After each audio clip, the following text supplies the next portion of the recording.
Well, Antoinette and Doug, so many people out here today taking photos and enjoying the first snowstorm of the season, which came a little bit later than Boston's used to, but made up for it in its beauty.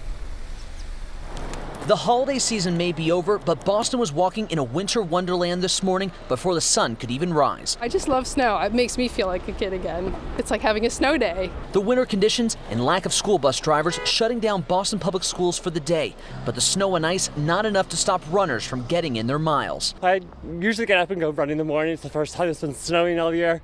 You got to enjoy it. It's not really cold. Copley Square in the heart of the city, the perfect spot to build a snowman and have a snowball fight, while DPW crews and their more than 700 pieces of equipment work to keep roads and sidewalks clear. I was so interested because I came from like south, so we don't really snow like down there. But the biggest smiles we saw all day were on the pups, including snowstorm veteran 14-year-old Winnie. She grew up in New Hampshire, so she has got snow in her blood. And first-timer 10-month-old Basil, who showed off her skills on live TV. You are just quite a vocal one. Hey, want to say, can you do paw yet? Oh, she's shaking, guys. It's not just the kids who are going to enjoy the snow day, it's also the pups. So Basil just took a header into that snowbank right there. But she doesn't seem to be doing, oh my gosh, she's like a deer right now in there.